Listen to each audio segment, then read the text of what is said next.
Hello, welcome to the first year BTech course of Guru Nanak Institute of Technology, Kolkata. I am Dr. Indrajit Bose and I shall be your course instructor for this session. This paper is entitled English with the paper code of HU101. In this paper, I shall be guiding you in the basic forms, genres, and modes of communication, and we shall be looking at communication from the perspective of a globalized world. This is module 4 of the paper and is entitled Professional Writing. In the course of this paper, we shall come to know the various forms and genres and formats of business writing. We shall also come across the different types of business writing which are required in the day-to-day work in the workplace. We shall also look at the various ways in which one can become more effective communicator as far as writing is concerned in business. In this particular lecture, I shall be looking at one important aspect of job-related communication, that is CV and resume writing. This is lecture 18 in the series. Now, when you start looking for a job, you have to frame a job application and also a career statement. This career statement is known by various names as either the CV or the resume. So, it is an integral aspect of the job search process.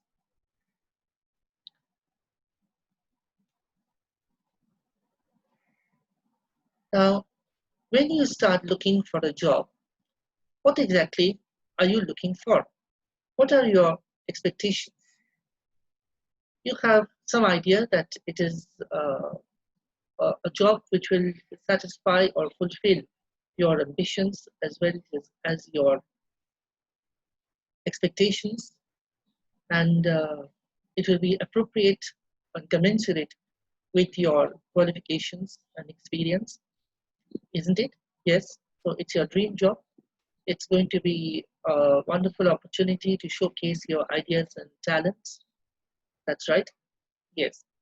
Also, you dream of working in a large organization like TCS, Wipro, Infosys, or some other organization, Globson, for instance, right? Yes. So you dream also of attractive salary and perquisites. Yes. Mm. So again, a good starter salary or something that would launch you off in the career path, and attractive perquisites, that is the different kinds of allowances which you are likely to get if it's a good job. Also, you dream of gathering experience in your chosen field. That's correct. Becoming a skilled professional. Yes. So you'll become a professional in the particular field, not just a person who is starting out, but somebody who will be really seasoned, knowing the various aspects of that particular subject and discipline, and able to guide others also. Also, you dream of taking up newer challenges and job responsibilities. Yes. So, more and more challenges in the years to come, more exciting projects and growth prospects.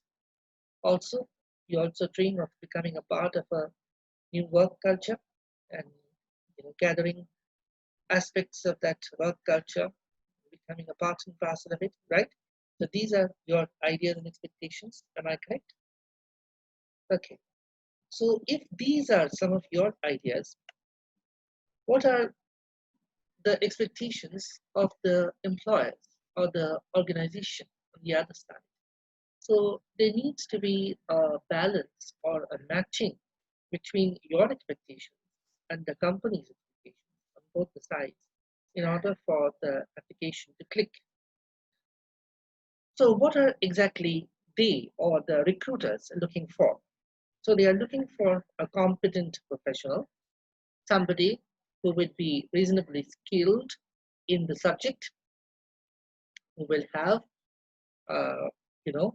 what is called professional competence, or be able to handle work related to that particular field or area, or able to take up opportunities and projects related to that area, guide others, work with others, be a part of the team, somebody to oversee bigger projects. That's right.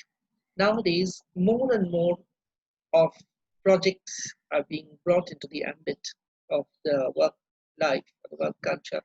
So they would like you, obviously, when you start off, you're going to be a part of the project team. And later on, after 1 or 2 years, when you gather sufficient exposure, you will be able to guide others, or maybe become a team leader yourself. So somebody who is dynamic, who is flexible, who is always ready to respond, able to rise to the occasion whenever it's required, somebody who is versatile, ready to handle all kinds of emergencies, somebody who is willing to travel. Often jobs involve travel and relocation to different other places, or maybe even as a part of the location in one place itself, they would require that you travel around or you visit certain sites. Okay, so that might be a part of your job description. And somebody who can think innovatively, or what is called think out of the box.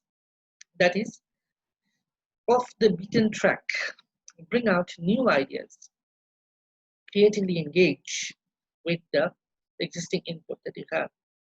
Somebody who can cement old business ties and forge new contacts, somebody who is good in interacting with others. So these are all some of the expectations of the organization side. So there needs to be a suitable matching between the two. So when you are actually looking for the job, you are looking for certain things. You are not only looking for a specific job or position, you're also looking at a certain sector. Like suppose I might be a mechanical engineer and I'm interested in a production job in the heavy manufacturing sector.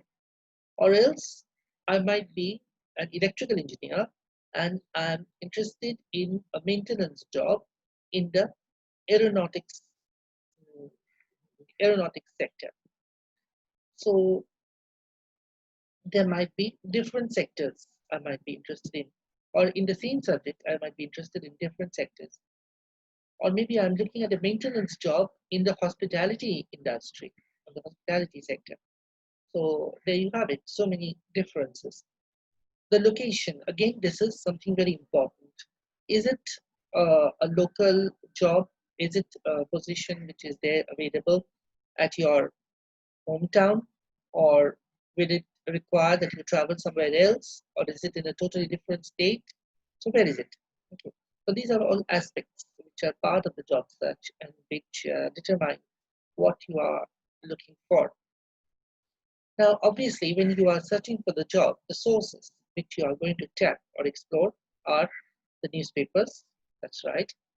So newspapers are a rich source of job advertisements and job postings. Also the company sites or the web pages. So if you look at the various company websites, you will find that they are given, the jobs or positions are given under the opening section. If you look at the tab over there will be an opening section, and if you search over there, uh, as per the position, I think there is a search option that you will find over there. So if you search, you will find the relevant positions that are given.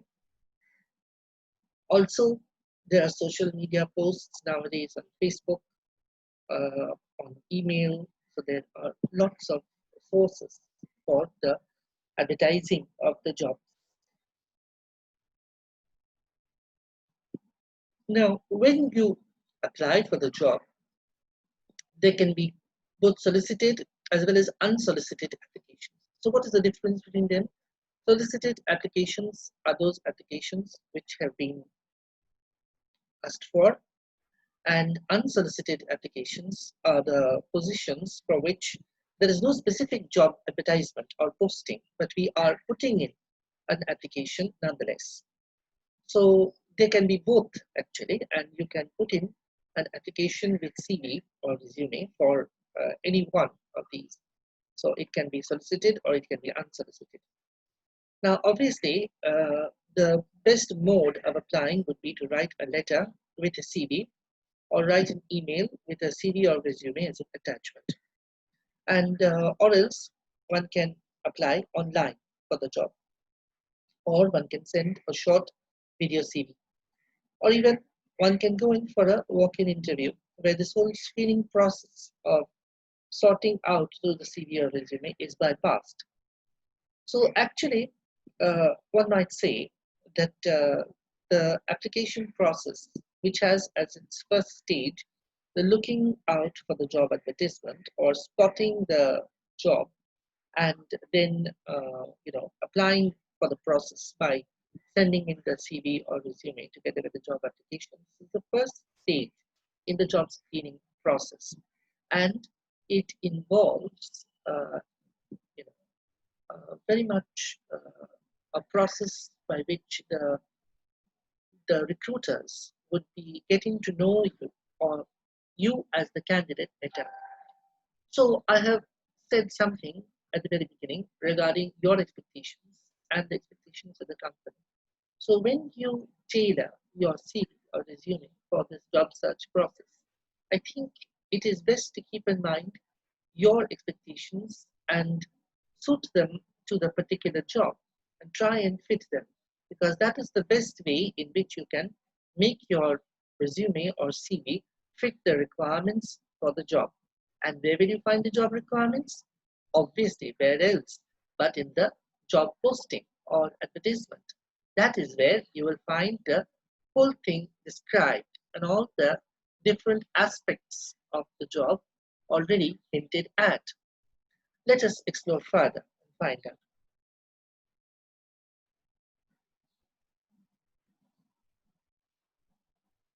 So, when you read the job description, please read the description part very carefully. You will find over there that there are some phrases which are used, like a qualified professional. A qualified professional would mean a qualified professional and nothing less than that.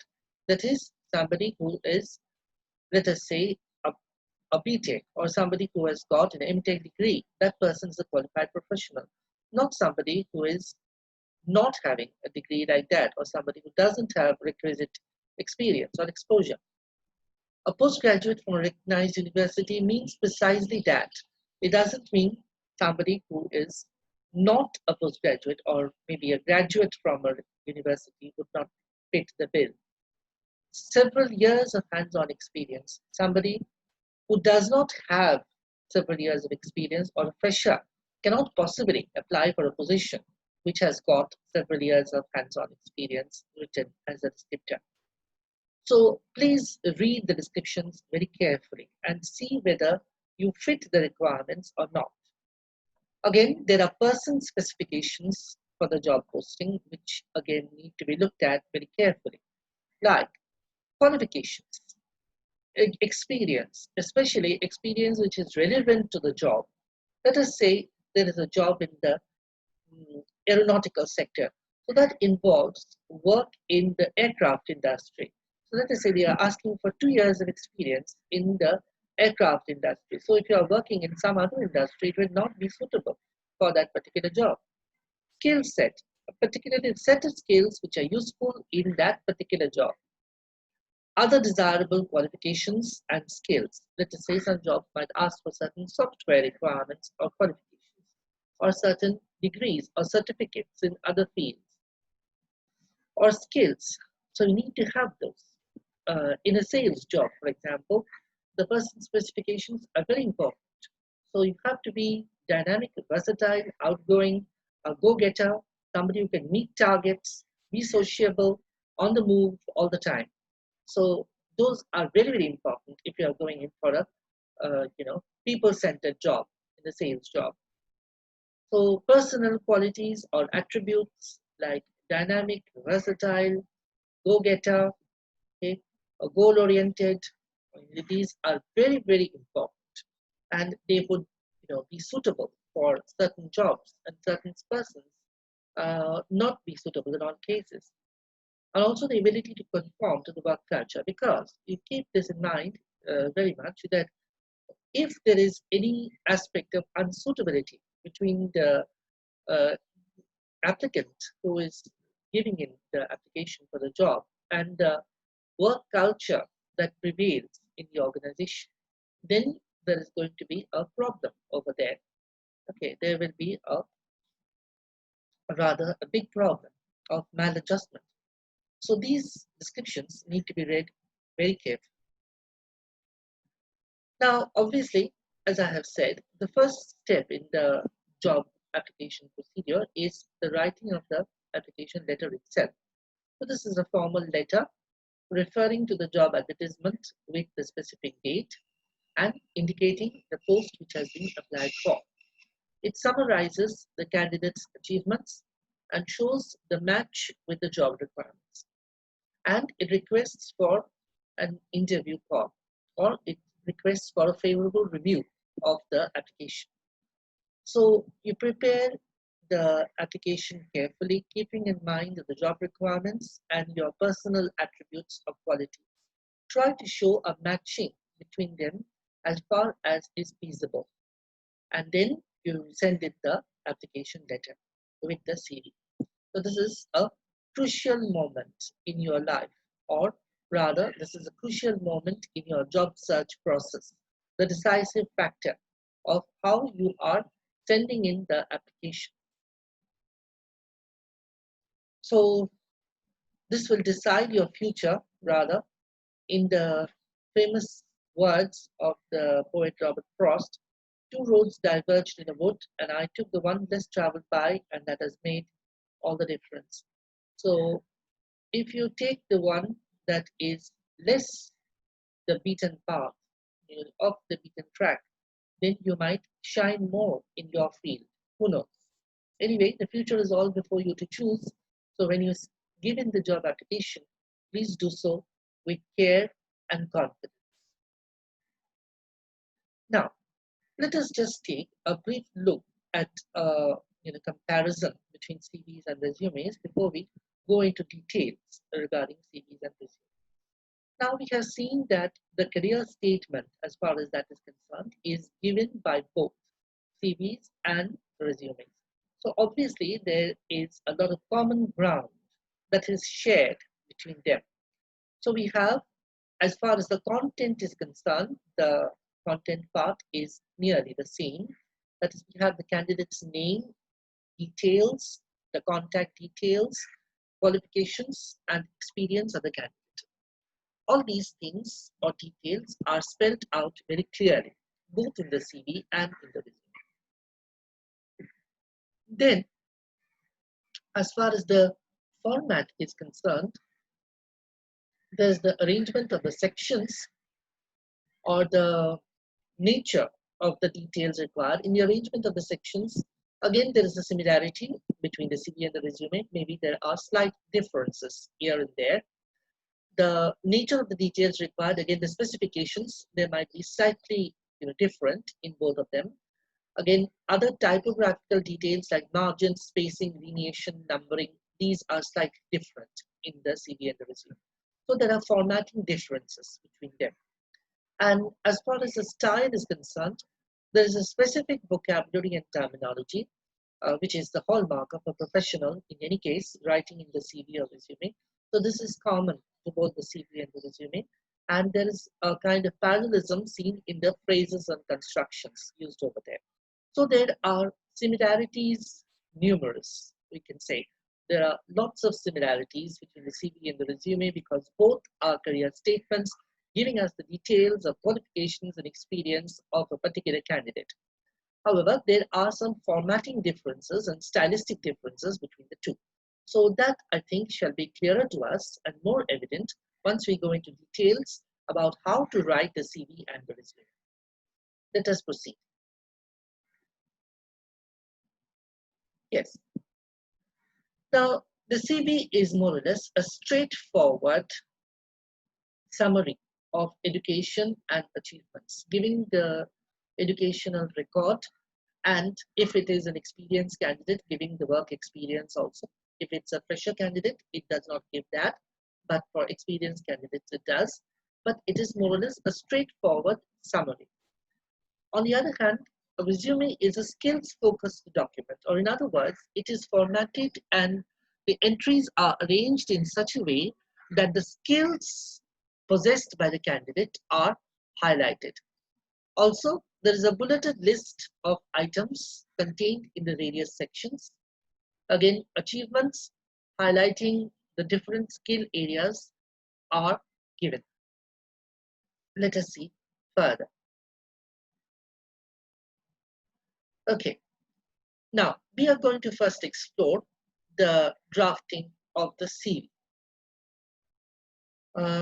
When you start off with the CV, take the A4 size bond paper of good quality and leave margins of 1 inch at the top and on the sides.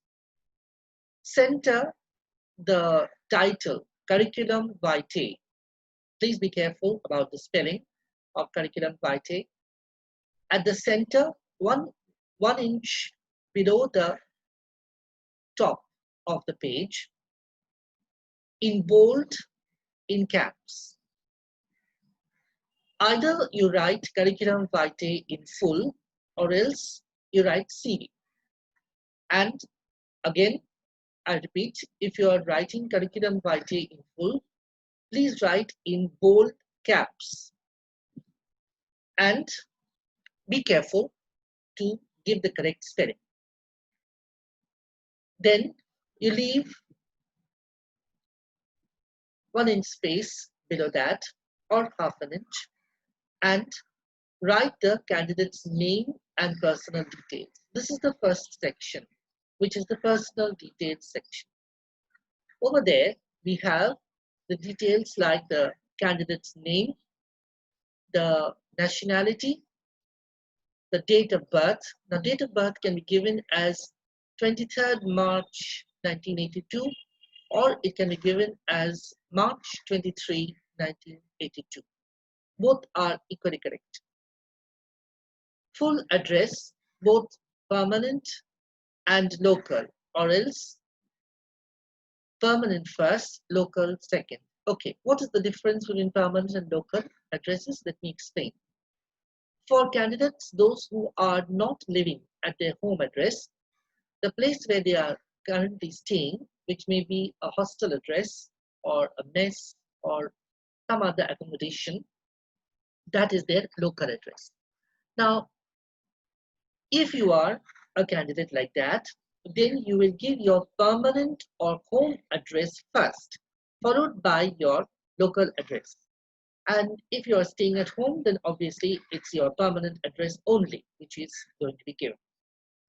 After that, the contact number, which can include landline as well as cell phone number, email or email addresses, fax if you have that, WhatsApp number, and so on. So it is better to be precise and accurate over here so that all the details, as far as they are possible, are given, so that nothing is left out.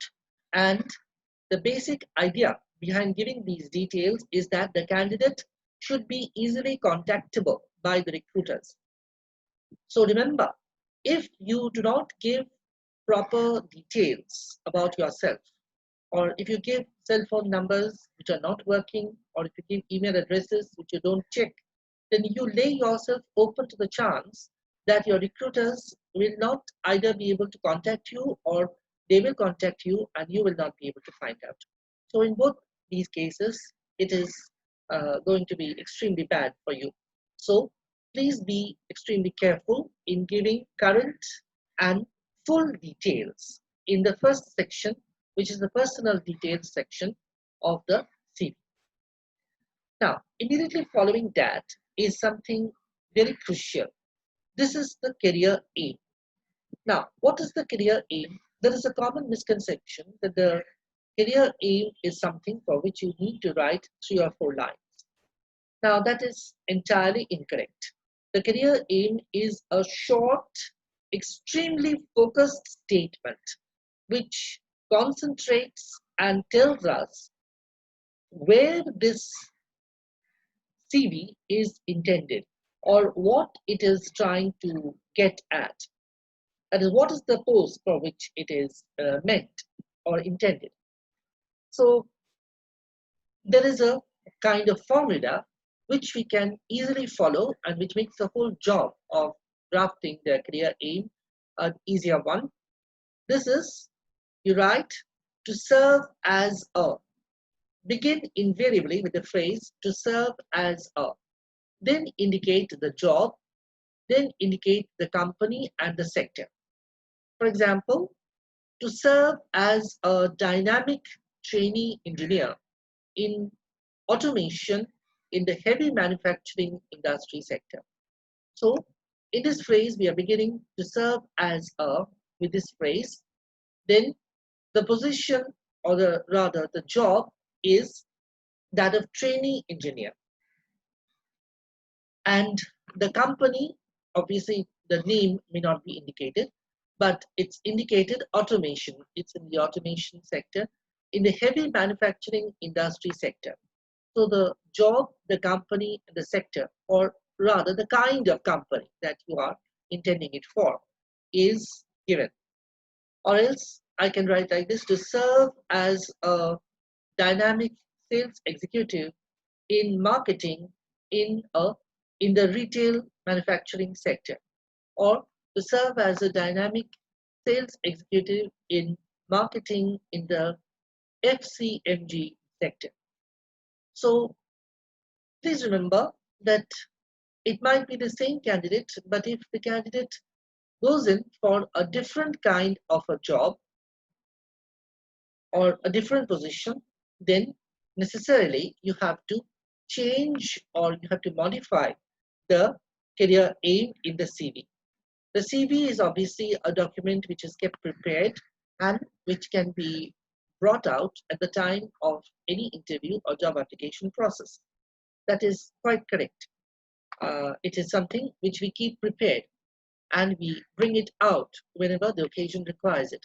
But keep this in mind that for each new job or each new sector that you are trying to apply for, you need to modify the career aim in the CV. Otherwise, it will not be suitable, it will not be applicable, or it will strike the wrong note with the recruiters. Okay, so you definitely need to modify the career aim in order to suit the requirements. Okay, what is the next section in the CV? The next section in the CV is that of the educational qualifications. Now, it is most convenient to give the educational qualifications in the form of a table or grid. So here we have a table of the educational qualifications where we have in the different columns the year of passing, the names of the exams that have been passed, the institute, the board or university, percentage of marks, and the class. So for this particular candidate whose sample qualifications are given, the year of passing the BTech degree in electrical engineering was in 2009, and he has passed out from SMIIT, and the board or university is Roorkee University, and the percentage of marks is 84.3 in the first class. The year of passing the HS degree was in 2005 from DPS Roorkee, and the board of higher secondary education Uttar Pradesh was the board, and 80% was percentage of marks with first class. Again, this year of the secondary certificate was in 2003 from DPS Roorkee, and the board of secondary education was the board, and 88% was the percentage of marks with first division. So in this way, you will write down the year of passing, the names of the exams, the institute's board or university's the percentages of marks and the class or division. And also note that it is necessarily in the reverse chronological order. It will not be in direct chronological order, but it will always be in reverse chronology. So in other words, the last result will come first and the first result will come last. So this is the way in which the mm, table or grid of educational qualifications is given in the CV. Now, next after that, we have another section which is rather miscellaneous, which includes various other achievements. Now, this can include things like hobbies and interests, or what are the things that you are interested in? What are your pastimes? Also, prizes you have won, or languages known, or other skills, or any other interest. So, basically, the purpose of this section is to highlight the other achievements of the candidate and to show that the candidate has or possesses a diversified and interesting profile. So among hobbies, it is good to enumerate around three. Do not mention too many hobbies. So playing tennis, reading, listening to music, yes, this is sufficient. Again, if you are mentioning prizes won, then please give them in the form of a chronological table or chart. Again, reverse chronology. 2008 March 21st, first prize in inter-college debate by the Debaters Club. So give the year, prizes won, and the awarding body or the awarding authority. In 2007, he's won the tennis championship organized by the Lawn Tennis Club, and 2005 won the first prize in the Scrabble championship by the Witmakers Association. Okay, so languages known, again, you can mention around 3 or 4 languages that you know, other skill areas, enumerate them. Any other hobbies or interests or any other areas in which you are good at, what you like, so talk about it. Again, keep this in mind that please do not mention things which are not true, or do not mention things which are not at all known to you, just to make your profile more colorful or interesting, because in the job interview process, your CV is going to be hauled up by the interviewers and they shall be going through it minutely. So it is likely that you will be questioned on your hobbies or pastimes or other interests or skills. So if you have put something over there which is not something that you know about, then you might land yourself up in unnecessary trouble. So try and avoid that by putting in things which you are well aware of, or your own interests and hobbies. Now, this is the last section of the CV, or the references section. What are references?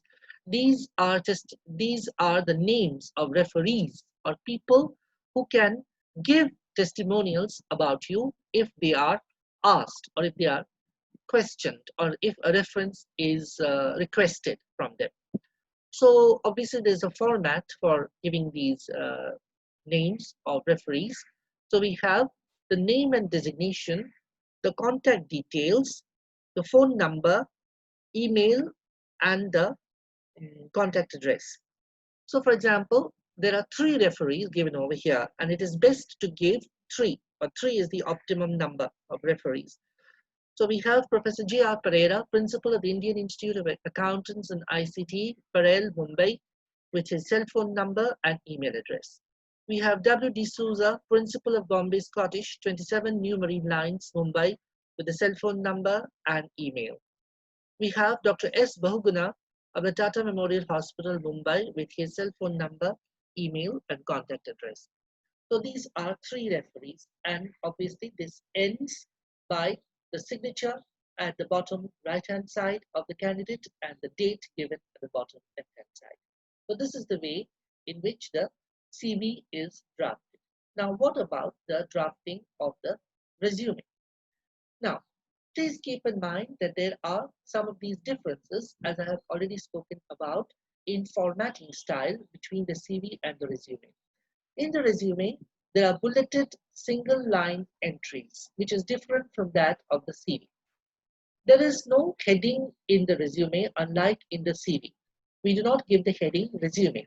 We just give the candidate's name in bold as the heading. That itself serves as the heading of the resume. So in other words, you can say resume is even more concise a document compared to the CV. Also, the personal contact information, or the first section that we have in the CV, that is also there in the resume, but it is indented to the right. Again, there is a new section in the resume, the summary of strengths section, which is not there in the CV. And the academic career record is not given in the tabular form in the resume, unlike in the CV. Also, the references at the end, which are given in horizontal alignment, not in vertical alignment. So these are some of the principal differences between the formatting of the resume and the CV. Let us look at the formatting of the resume in more detail. Okay, this is the first section of the resume. Here we have the name of the candidate. So Ashish Sachdev, for example, that name itself will be highlighted in bold at the top. So that itself will serve as the title of the resume. And then we have nationality, date of birth, address, and email and phone number or cell phone number. So all the personal details or contact information are given. Then we have the career aim. Now, there does not appear to be any great difference between the formatting of the career aim in the CV and in the resume. So we have the career aim over here to serve as a dynamic computer programmer in a global corporate in the IT and IT-enabled sector. So we have the phrase to serve as a, beginning the career aim. We have the post of computer programmer, and we have the sector IT and IT enabled services. Okay. Now, to come to this next section or the summary of strengths, which is not there in the CV. So the summary of strengths section is actually a kind of a potpourri of many different strengths and achievements of the candidate. So let us see over here. In this particular candidate, we have, in this case, good knowledge of domain knowledge of computer programming and hardware, proficient in C++, Java, SQML, good command over English, written and spoken, adept in problem solving and people management, and ace swimmer, tennis and basketball there. So we have some skills which are from the domain knowledge area, which are subject related skills, in like knowledge of certain softwares. Then we have soft skills like English. Then we have other kinds of skills like problem solving, people management skills. And also we have some proficiency in sports like swimming, tennis, basketball. So it's a diversified picture. Okay? It's a very much a diversified picture, and that is given in the summary of strengths. So be careful in preparing the summary of strengths by picking and choosing carefully from different aspects of the candidate's strong points, or try to showcase all the diversified strong points of the candidate in as interesting a manner as possible. Okay, then of course we have the academic career details. Now there is no table over here, as you can see, though the details are given in the same cross-chronological order. So we have it, in fact, those same pieces of information about the percentage of marks, the degree that is obtained, the year of passing, the board or university, but it is all given as single sentences or single line entries in bulleted points. Like this candidate has graduated with 96% CGPA from the Indian Institute of Cost Accountants, Mumbai, University of Mumbai in 2017. He has passed the ICSE from the Bombay Scottish with 87% marks under ICSE in 2013. So you're getting all the details, the institution, Bombay Scottish, the board, ICSE, ISC, 87% percentage of marks, and also the year of passing, 2013. Again, passed ICSE from Bombay Scottish with the 89% marks under CIESCE in 2011. So again, you will notice that though the table is not there, the entries are really very, very compact and precise, and they give us in brief the idea of the skills and the academic qualifications of the candidate. So as I have already said that the resume is an even more skills focused document than the CV, and this is the way that it is highlighted. The skills are highlighted and they are compressed. Now, the other interest section, this is also there in bulleted points. Now, here certain qualities are highlighted. Ace badminton player and represented Bombay Scottish Interstate Badminton Championship in July 2009. Skilled basketball player and won the Interschool Basketball Championship in May 2010. Proficient in drawing and winner of the Orange City JC's watercolor competition in Nagpur in 2008. So once again, you will notice that the different hobbies and interests and the prize is one, they have actually been combined together in a way that the particular hobby and the achievement in that area is highlighted together with the years, the organizers and other details. But it's all coming in compact single line entries in bulleted form. The last section, the resume section, in the resume is the references section. So we have once again the the names of the referees. So we have the Professor G.R. Pereira, the principal of the Indian Institute of Accountants and ICT in Parel, Mumbai, the cell phone number and email. We have W.B. Souza, the principal of Bombay Scottish, the address, the cell phone number and email. And we have Dr. S. Bahuguna of the Tata Memorial Hospital, Mumbai, with his cell phone number and email. And notice that the arrangement of the entries is in the horizontal order, not in the vertical order. So these are some of the formatting differences in the style between the CV and the resume. So I think in the course of this lecture, I've been able to clarify for you how to format the CV and the resume. And of course, at the end, after the references, you put the signature at the right-hand corner, the bottom, and the date at the left-hand corner. So from this lecture, I think the formatting styles of both the CV and resume are amply clear. And whatever you do, please check the accuracy of all the details before you put them down in the CV and the resume, and try to put them in as attractive a manner as possible so that you can catch the attention of the job recruiter. So this brings us to the end of this lecture. Thank you.